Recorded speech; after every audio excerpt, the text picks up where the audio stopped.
we'll be able to share. So, Kayann, please. Hi, guys. Thanks for joining us. Good night, good night, good night. Happy Easter Pass. Hope everyone's doing well. My name is Kayann Saunders, and I am a mortgage agent here in Toronto. And with my colleague Stephanie, we are presenting to you today the First Time Homebuyers Ultimate Guide.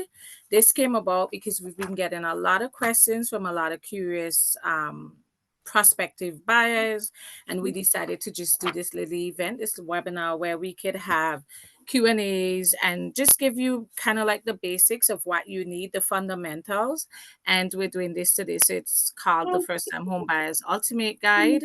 And we're just gonna shoot along. I am so sorry. My slide isn't reacting how I want it to. So just give me a second so we could go from the introduction. Welcome, everyone to our first time home buyers webinar.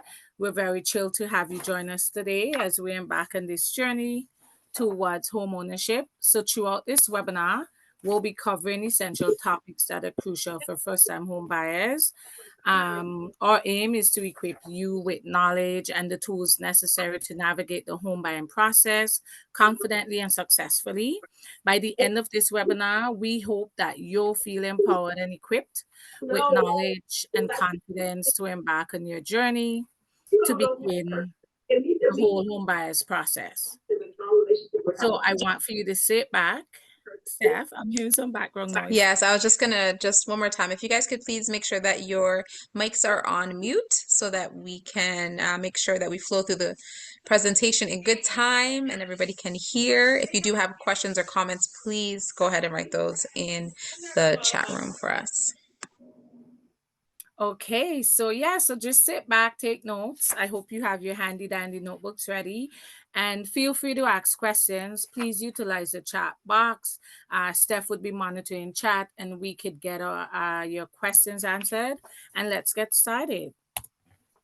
So again, about me, I'm Kayann Saunders. I am a dedicated mother and wife, licensed mortgage agent here in Toronto, and I work under the Pineapple Brokerage Inc. So my brokerage is Pineapple.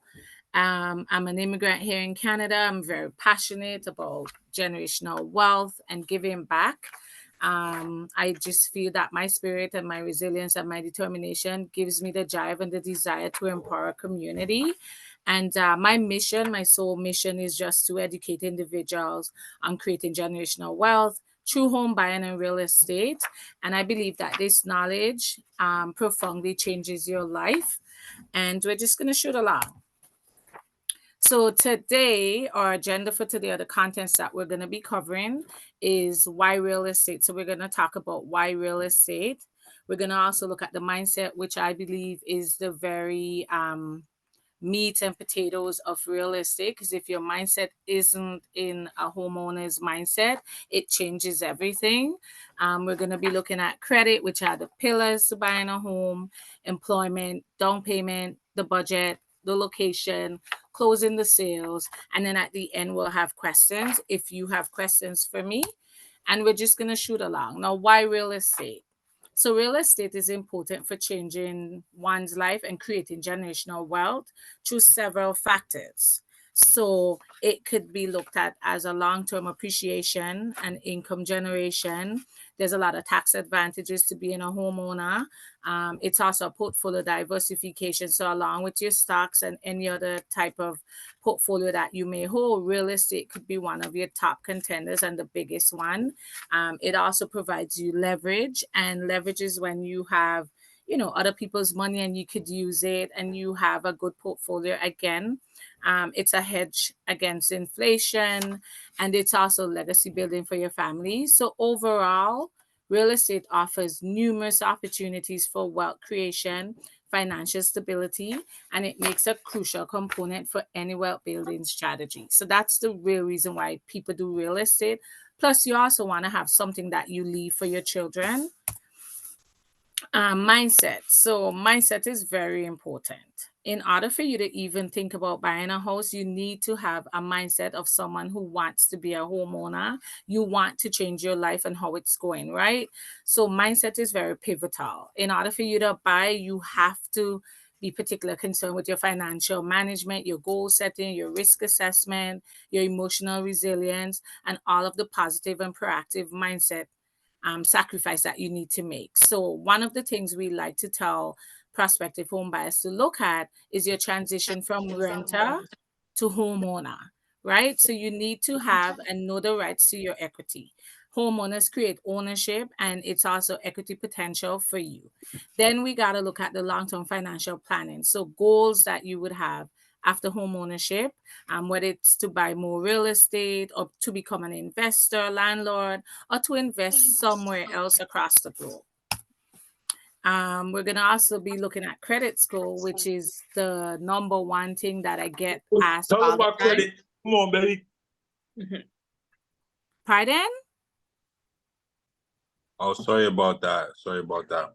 Oh, okay. So we're going to look at credit score. Now, in order for you to get approved for a mortgage here in Canada, your credit score needs to be 680 or higher, right? So depending on your financial history, this might need a little bit of work.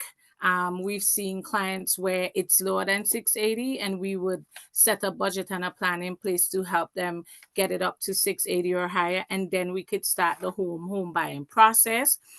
There's a few things that you need to take and pay attention to with your credit. One, you need to be checking your credit score. There's a few agencies where you could check it: Barwell, TransUnion, Equifax.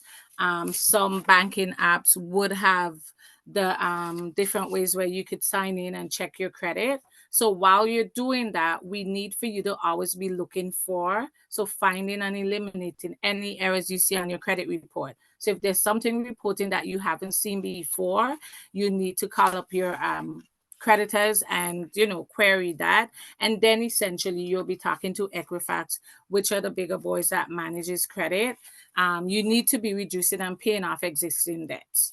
You need to also lower your credit utilization. Now that's exactly how much money you have used up. So if you have $1,000 on your credit card and you're using 700 or more, even if you're using 500 or more, so your utilization should be 35%, and we'll explain that in more details. But you need to be lowering your credit utilization. So if you use your credit card, we want to make sure that you're paying it back and keeping your balances low.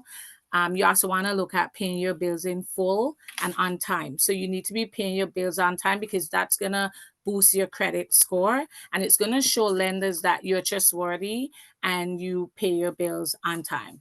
Having different credit types and keeping your oldest account in good standing. You should have a major bank. So whichever bank you bank with, a credit card with them, a line of credit, or a major purchase. And this is a sometimes no, but it's also a yes. So a car loan or a bank loan, and you're paying it back on time. It shows up good on your credit score and it gives you a good credit report.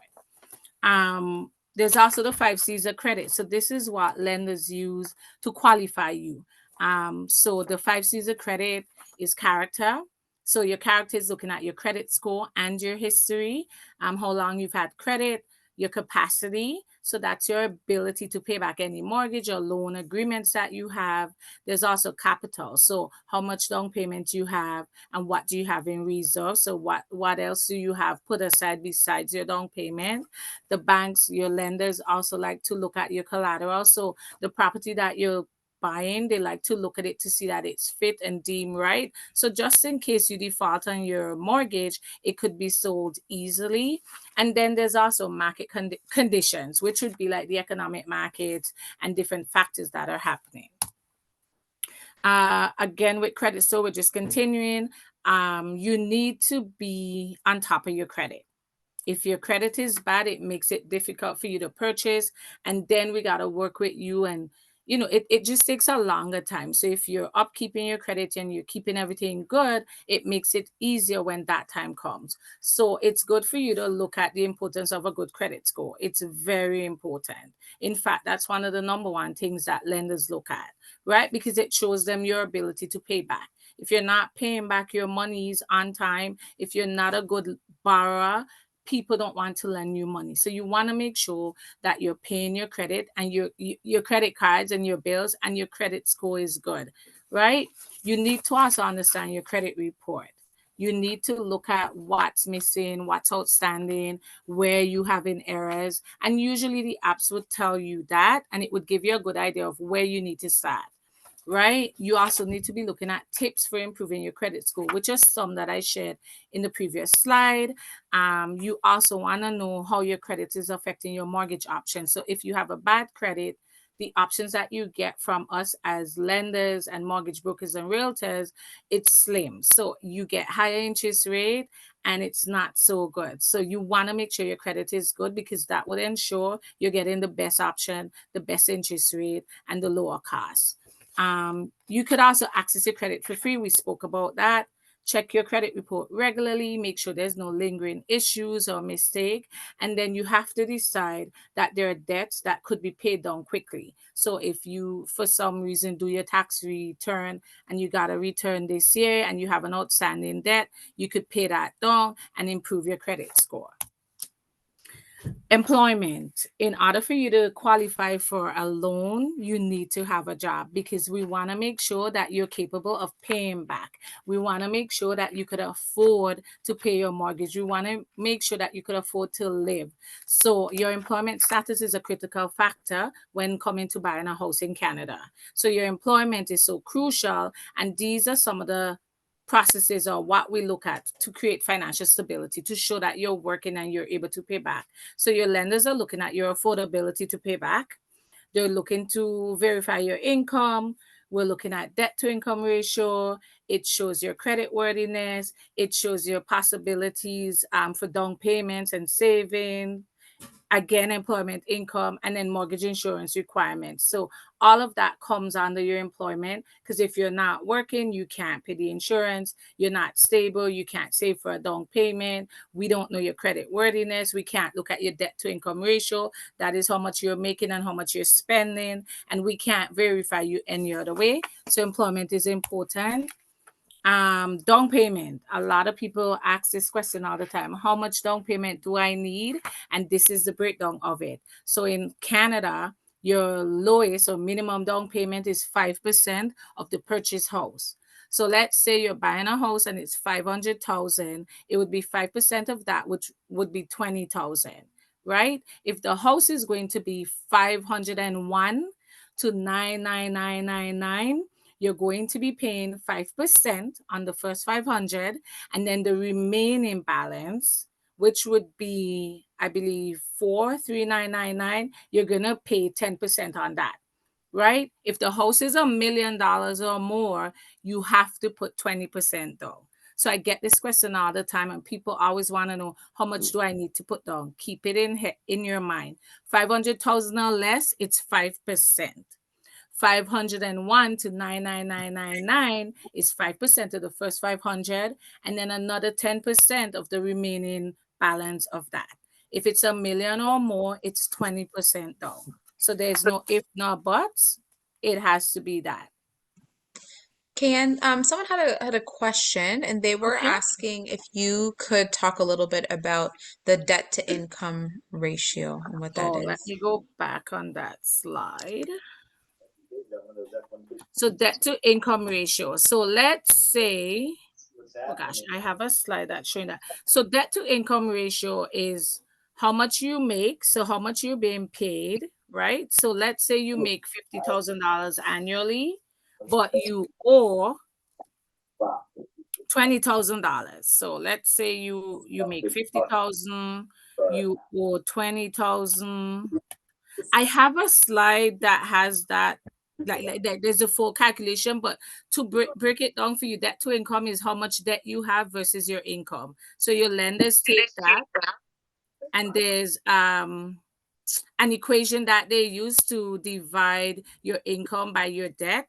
And if it's more than 39% of your income, then it puts you in a very difficult position. Lenders don't want to lend you money. It should be 39%. So whatever you owe, should not be 39% I'm not giving up. of your income. So it's supposed to be 39% or less. If when we do that breakdown, it becomes more than 39, then it puts you in a higher bracket and then your interest rate becomes higher. I will share with you a slide that I do have. I don't believe it's in this presentation, but when we send out the recording, I'll include it so Steph could include it here and it could give you a clearer picture of what exactly the breakdown is. So it's an actual, equation that we look at, and then the lenders decide whether or not we want to give you this money. Does that help? Steph? She said yes. Stephanie? She said yes, Oh, it it does. does? Yeah. And Yeah. I'll include, I have a separate slide with it. I don't know why it's not here, but I do have a separate slide that have the entire breakdown for her. Okay. Right? And So then Janice, go ahead. if you take either myself or Kayann's email or cell phone number there, like just shoot us a message and then we'll make sure that we give you the more detailed information on that, okay? Mhm. All right. Okay, and then this is just a continuation of the down payment breakdown because a lot of people always ask, right? So I did kind of like an equation so you could see an example of how it's calculated. So if the purchase price of your home is 500,000 or less, let's suppose the price of the home is 400,000, you need a minimum down payment of 5%, which would be 20%, right? If the purchase of your home is $500,000, suppose the purchase price is 600,000, you can calculate your minimum down payment by adding the two amounts. So the first 5% of the first 500,000 would be 25%. And then the second amount, which is 10% of the balance, which is 100,000, would be 10,000 because 10% of 100,000, 10,000. So now you're gonna add them both. So 25,000 plus 10,000 gives you a maximum of 35,000. So your down payment for a house that's 600,000 would be 35,000. But your down payment, if it's 5% in the first example that we see, $500,000, but the home is 400,000. 5% of 400,000 is 20,000. So that's basically how they break it down for you. And of course, if the house is $1 million, your amounts would change for the down payment.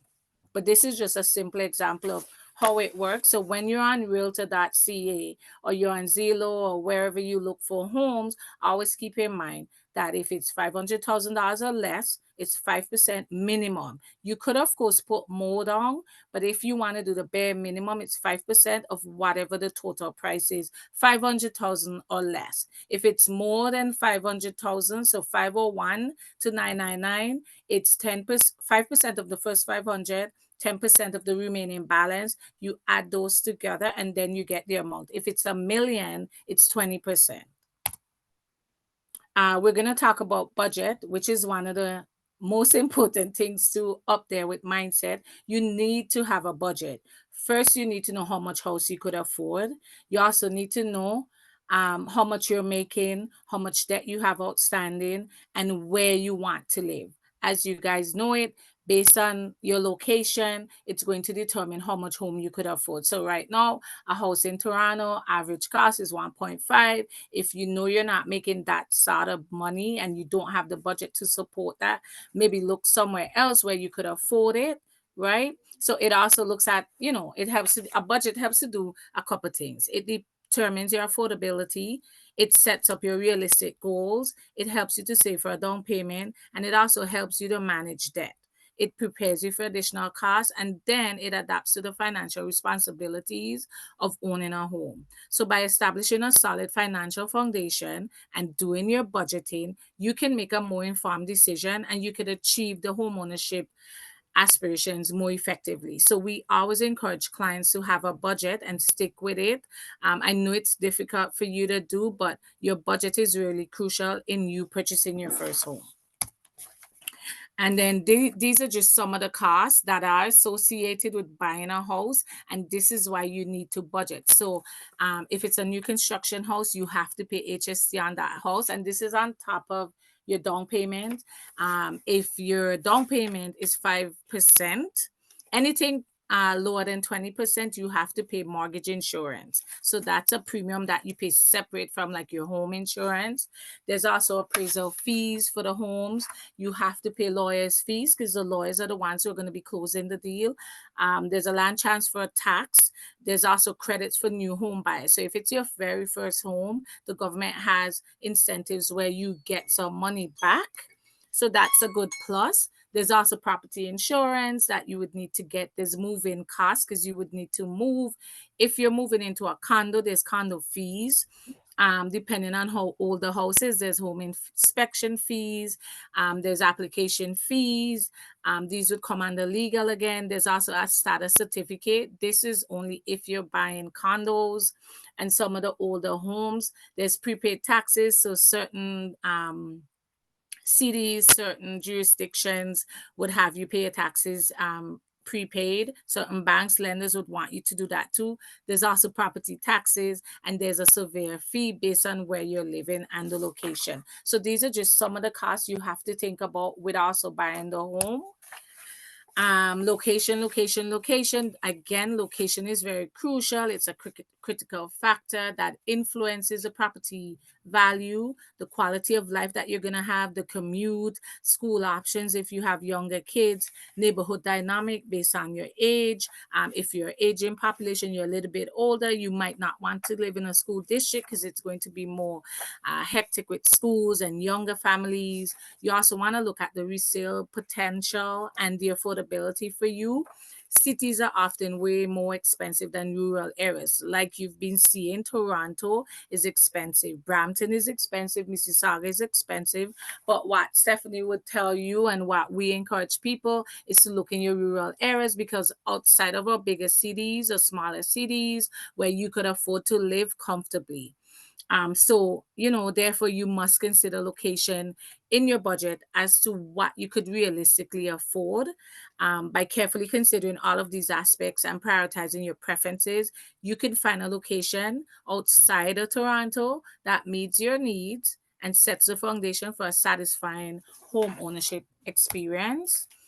And then we're going to look at closing the sale. So at the end of all that, let's say everything went well, you've been pre-approved, I've done my work, the lender has approved the mortgage, and you're well on your way. You need to go sit with the lawyers, and they're going to go over all of the contracts. So your purchase buyer agreement, this is just your legal binding contract between you and your lender, and they're going to go through all of the details with you, read all the fine prints, sign everything, dot everything. You accept the offer. We're going to take your deposit, not me, but the lawyers and the realtors. They're the ones that really do this end of the race. We're gonna do our conditions and our due diligence just to make sure that you're protected and the lenders are protected. Your financing are going to be approved from the lenders. There's going to be a title search and property survey. You're gonna talk about home insurance. You're going to get to do a final walkthrough of the property to make sure it's to your liking, you love it, everything's good. They're going to close all the funds, make sure everything's in the bank, make sure the lenders pay the homeowners, and you get your keys. There's registration, there's possession. A lot of this Steph does with you, because I'm the mortgage broker. So I show you the money and Stephanie shows you the home. So she'll be with you holding your hand. I would still check in with you to make sure that all of these are checked, everything's good, and we're on our way to getting our keys. But this is basically just high level what happens in the closing process, because a lot of people have often asked, what happens? When do we get the keys? Why is it taking so long? There's a lot of things that goes into play in the lawyer's office. And as soon as the lawyers are done and ready, you get your keys. But just keep in mind that this is what they're doing. And we're just making sure that you're good and you're satisfied. We've done our due diligence. You've done yours, and everything's good to go. And in summary, the home buying process just entails an understanding and value of real estate. It's adopting the right mindset, maintaining a good credit, saving for your down payment, creating a realistic budget, choosing an affordable location, and successfully closing the sale. So by following all of these steps and seeking guidance from professionals like myself, who's a mortgage broker, agent, your realtor, Stephanie, or whoever you choose to be your realtor, the lawyers, your accountant, you can achieve your goal of home ownership effectively and confidently. And I think that's the end for me. Excellent. Thank you, Kayann. Oh, I was on. Before we move on to the sort of real estate portion, that was a great walkthrough, and I'll definitely touch on and kind of reiterate some of the points that Kayann shared. But does anybody have any more questions for Kayann before we move on to our second portion?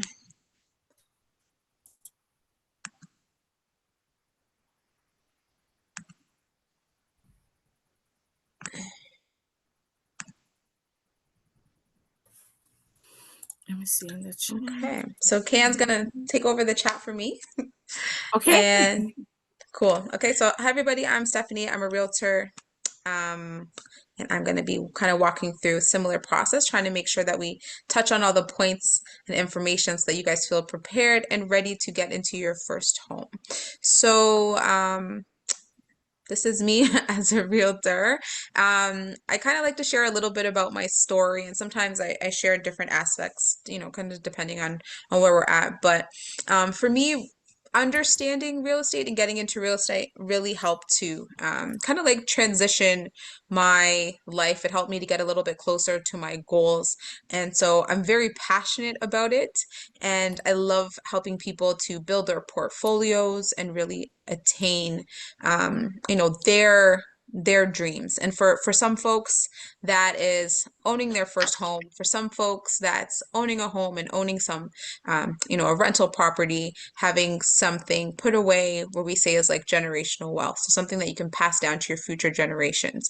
For some folks, it's having that property that helps them in their retirement, when they're ready to change their stage of life. So for me, just being really, really busy in my prior field, I love what I do and loved what I did.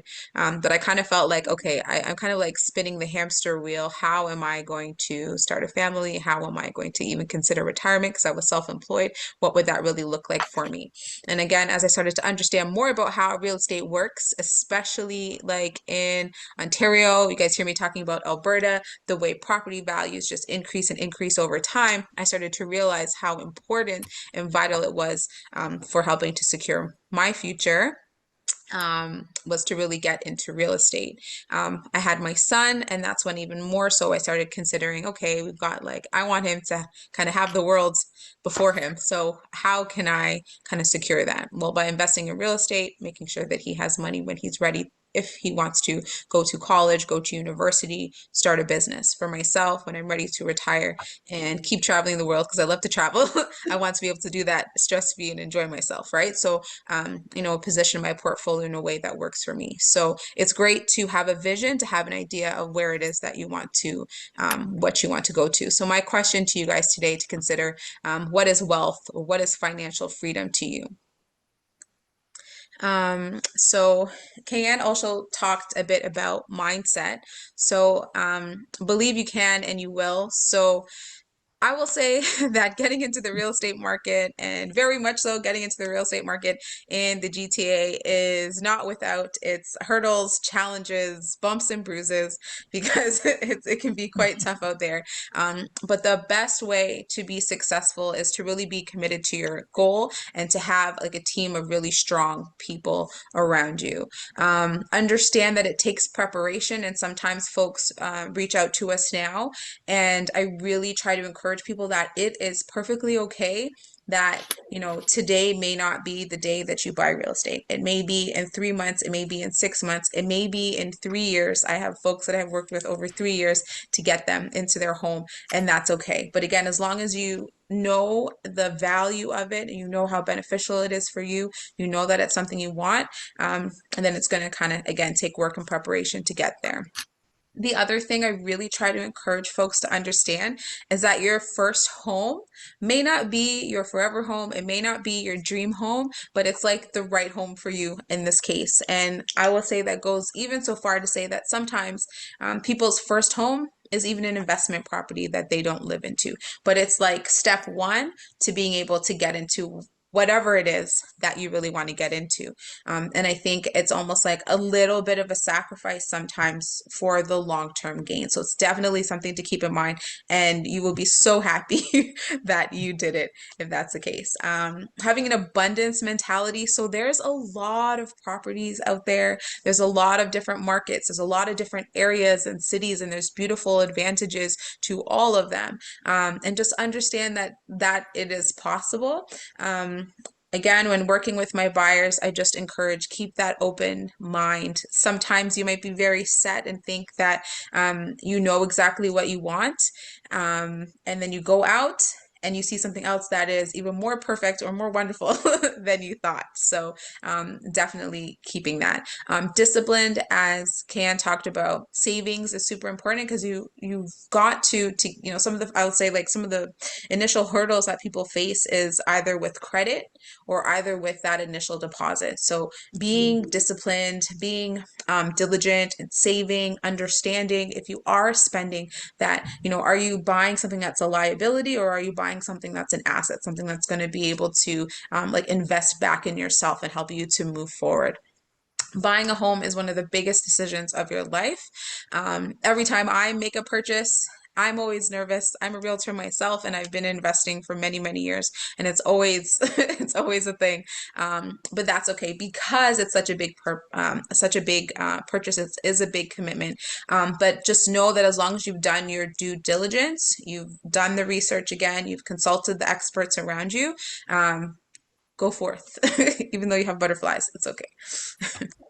All right, so we did talk quite a bit on credit, so I don't think I have to say too much more on this other than understand your credit. So get your credit score, know what that looks like, check in regularly.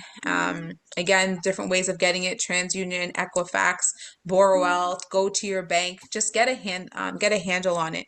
I think one of the biggest mistakes that folks can have in relation to credit sometimes is just not knowing where they're at. And sometimes that little mistake on your credit report that you didn't know was there can really hinder you from being able to move forward. So I think, especially in these times, it's really important to stay on top of things. Kayann also highlighted the importance of that debt ratio and your utilization rate. So 35%, 30%, keeping it nice and low. And I've given some examples there. So one of the first things you're going to do in your home buying process is actually connect with a realtor. And when you reach out to me, I'm going to ask you if you have a mortgage broker, and I'm going to connect you with Kayann. So the realtor, as Kayann said, we're here to help you understand the market, understand the trends, help you kind of create your little list of wants versus needs to really understand, and help you to keep like a healthy perception and perspective on what is actually out there. And so I think that's really important. It's also important to just connect with somebody that you trust. So you can research your realtor's track record and see if there's any complaints against them. You should research them, read their reviews. It's very likely that you're going to be working with your realtor for quite a few months. So you want to make sure that it's someone that you know is really out there for your best interests and aligns with and understands what your goal is. So you can Google them, ask families, ask friends. Realtor.ca is a great resource. And then also you can reach out to me and set you up with a consultation. And really that initial step is just getting a little bit more details on what it is you're looking for, and then starting to help you create your plan. Financing, again, is going to be really, really important. And there are a lot of different options to own. Sometimes people connect with me. And again, I ask, have you been in touch with a mortgage broker as yet? If not, do you need, a recommendation? And there'll be a lot of different options for you. For some folks, a rent to own is a great option. Maybe buying and getting a more traditional mortgage is not exactly where you're at right now. Maybe in some cases we need to seek something like, going with like a B lender, a higher ratio mortgage. There's a lot, as I said, just a lot of different varieties and opportunities for you to be able to kind of get your foot in the door and get things moving. Kayann did explain about the different types of initial deposits a little bit later. I'm going to just show you guys a couple of pre-construction and resale options. The pre-construction deposit amounts are a little bit different than resale amounts, so we can chat about that. Your interest rates is really going to help to contribute towards your monthly affordability, so that's definitely something to keep in mind. Your income, your credit, that's like Bank of Canada credit rate, interest rate is going to play a piece. And then again, that utilization or your debt ratio is going to come back, and all those factors work together to affect that affordability or that interest rate. So again, something to just seek and get some guidance on. There's also a lot of incentives for first-time home buyers, land transfer tax rebates. Sometimes particular cities and municipalities will have different programs and resources to help you to be able to get into a property as well. There are lenders who assist with down payment, which is really cool, whether it's first-time home buyers or not. So that's nice. And we've done things. I think actually the first-time home buyer incentive, did that change? It changed, so Yeah. they no longer have it. Yeah, So that's it very wasn't recent. I being just realized. utilized, and I don't think a lot of people benefited from it. So the government they've scrapped it. I think April Yeah. 1st was the last you could do Yeah. anything. Yeah. Yeah. So Hmm. I did this last week and I'm like, wait a minute, I think Yeah, there's a it's change. gone. All right. It's So that last one is not there anymore, though there are yeah, still some lenders that will work with you and kind of match yeah, equity. yeah, What I always thought about that particular government program was very much like co-ownership to me, where yeah, you're partnering with other people, whether that's friends or business partners, family, your partner itself. And it's just, it doesn't always have to be 50-50 ownership. Sometimes if someone's just helping you with deposit or helping you helping you qualify like guarantor, and they can own a share in your equity. And I always think working together with our community, with a lawyer who outlines the details yeah. of this relationship, is very, very, very helpful. And I saw the government's just stepping in and doing something that I think we kind of can do within our own circles to help everybody benefit. So that's just like that shared equity, co-ownership approach, and it's very important. It's very good that we do. So once you've selected your realtor, once you've connected with your mortgage broker, the next piece, you have your number. Say, what's the number? What's the pre-approved amount? Then we can start to shop. And it's actually quite fun. So we create that wish list. We talk about the different communities that you hope to be in. And then we can start going out and actually driving around, get to know the schools, drive up and down the streets. Do you like what you see in the neighborhood? And I find it's more than just selecting an individual property, but really understanding the community that you're investing into, and also the growth, what's happening in the community, how is that going to affect your investment? Because I really do believe that our homes, our properties, are investments in ourselves. So we want to kind of keep that mindset open. We have different things that we can set up. So when someone reaches out to us and is interested in like a 3-bedroom townhouse, for example, we can set you up on lists where we start sending properties that match your desires. And that's really fun too. I encourage people to just start reaching, just get familiar with what's happening in the market. Should you buy a home? And I think Kayann touched on a lot of this as well. It is really, really important for you to consider your financial health. And I think both myself and Kayann would agree, we never want to put someone into a situation that isn't good for them or their family. So it's great to understand all of the costs and responsibilities that you will have before you take that step. And it's important to just kind of sit down and walk through that and see where you're at. And again, if it's not where you're at today, that's okay. It's just understanding that, okay, it's not where I am today, but this looks like I'm going to need the next 12 months to build on all these pieces to be able to move forward. And then again, remembering wants versus needs. So I think, again, this is a really big piece. I think many people want their first home to be, a detached property freehold, and they kind of skip over some of the entry level condos or condo townhouses and things that can help you to get in and kind of build from. So remember, your first home is likely not your forever home. Focus on the needs, and this is just a point of leverage to help you get into the market and keep growing. So putting in an offer, this is another really big step. And whether we're looking resale or whether we're looking pre-construction, you've got to have that deposit ready. This is something else that I think a lot of people overlook, that when it comes time for you to put in an offer, your initial deposit is actually due, usually, if not at the time of signing, if it's with the builder, it's usually due within 24 hours of your offer. So that that deposit amount really needs to be available, and it provides securities to the seller. It's kind of like what they say, like your skin in the game. It shows that you're serious. It shows that you have basically a stake in the agreement of purchase that you're putting forward. So sometimes people don't have too much of a deposit ready to go, and that can kind of stall things a little bit. So again, talk with your realtor. I'll give you guys a little tip that oftentimes in resale, that initial deposit amount is sometimes the seller is looking for like something around 5% of the purchase price. Okay.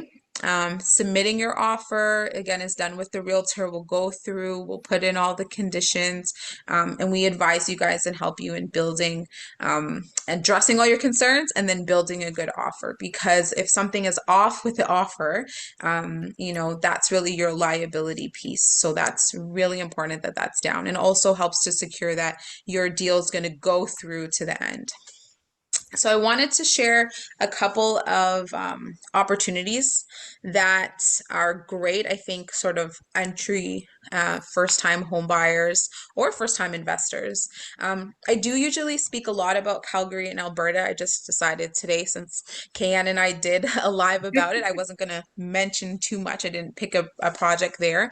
But Calgary is actually a really great first-time investment opportunity. It's really low price point and small deposits and whatnot. So if anybody is interested in hearing more about Calgary or Edmonton, then please reach out.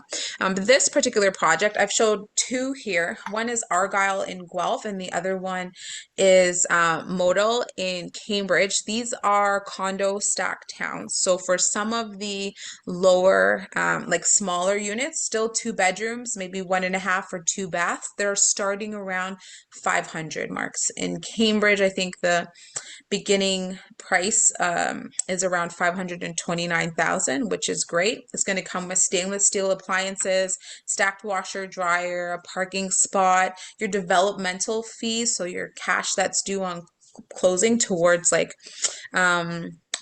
charges maybe with the city and whatnot is capped at 2,500. That's a really good thing. Sometimes that number can get quite high.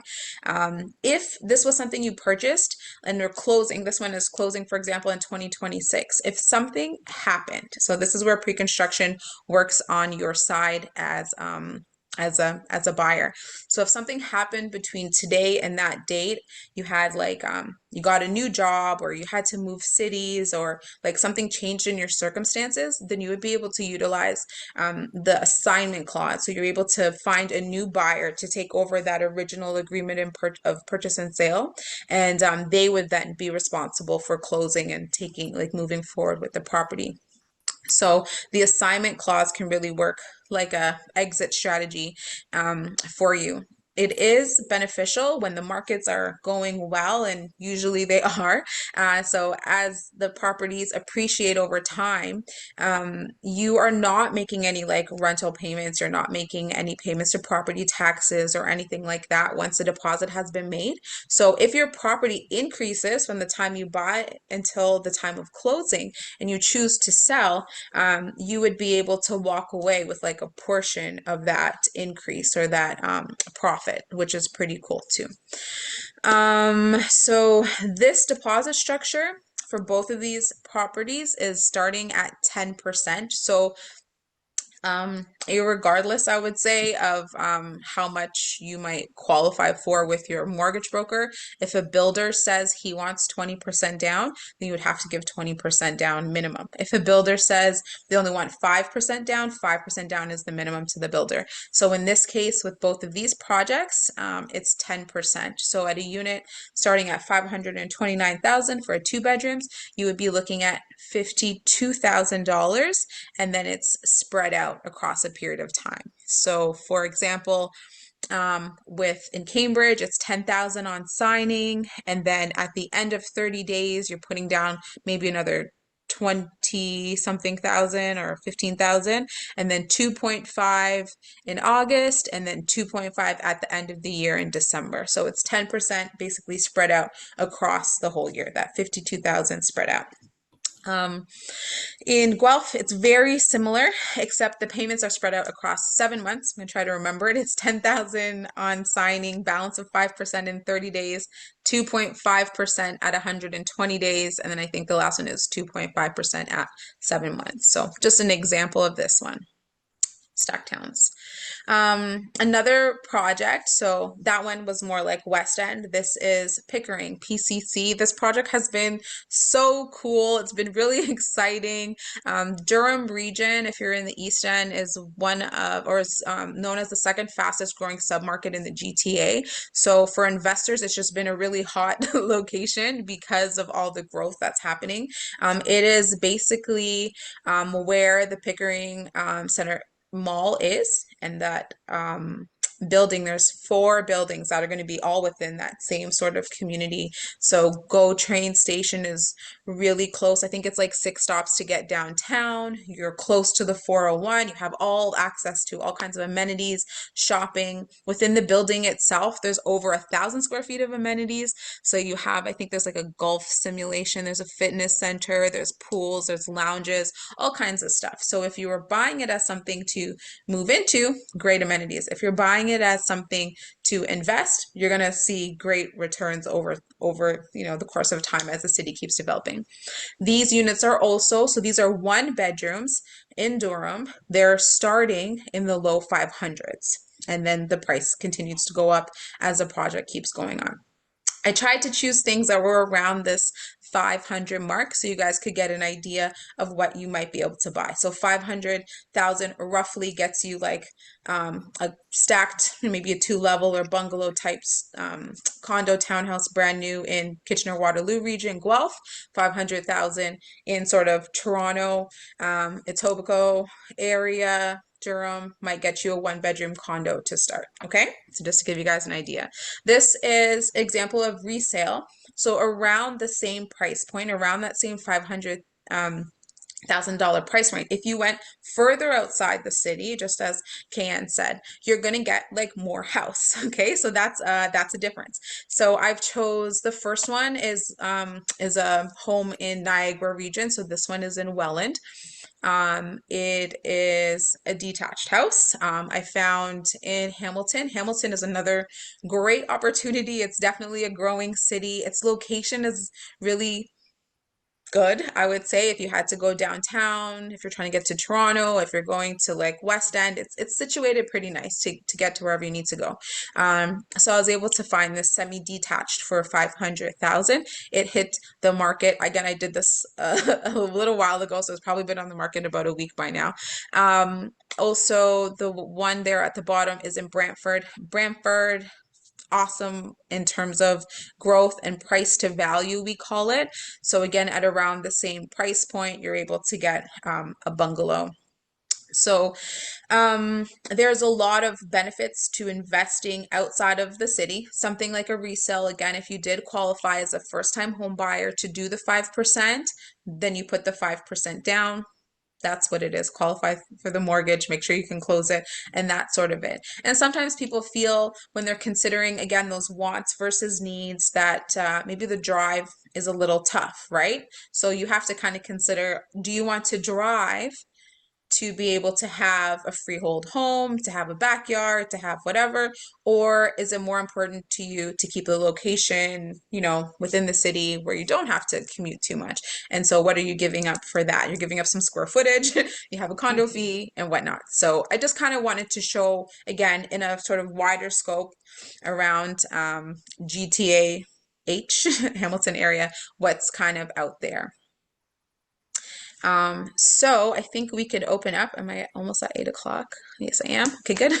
So we'll open it up again for a little bit more questions. Myself, Kayann's information is posted. If you guys kind of have some areas or some properties or something, if you have any questions regarding the market, please let me know. I think that's something actually I will speak to for my last couple of minutes is kind of like what we've been seeing. So again, the market's been quite interesting. When we had those sharp, consistent hits with the rises in the interest rate, it really was tough for a lot of folks. It really affected people's qualifying, the amount they're qualifying for, and really affected people's ability to carry their mortgage and what was affordable for them. So, that was certainly a tough hit. With that, we did have quite a big decline overall in the values of our properties.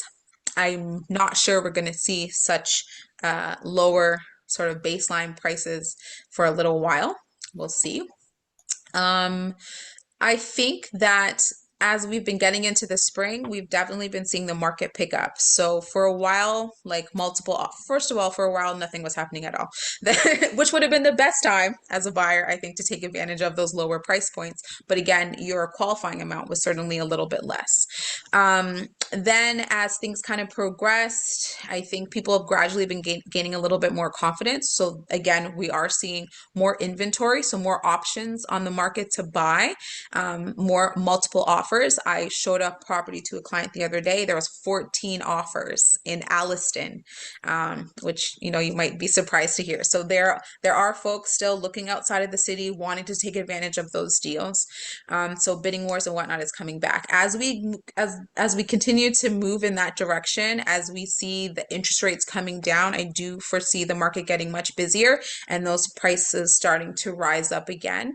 So I think, though we may not be at the bottom of the price anymore, I think if you are trying to position yourself to buy, it would be great to kind of get in before we see the madness happen again. But I think looking at some of the posts I saw, Financial Post and economists saying they might see is more of a slower kind of increase again or return back to the market that we've seen rather than a really speedy rush. But I thought it'd be important to mention what I see for you guys who are kind of trying to plan when is a good time. There's always fluctuations in the market, but I think that big crash that everybody keeps hoping for and talking to probably happened to the extent that it's going to happen, and now we got to gear up and prepare ourselves for something else. But Kayann, anything you want to add to those thoughts on the current market?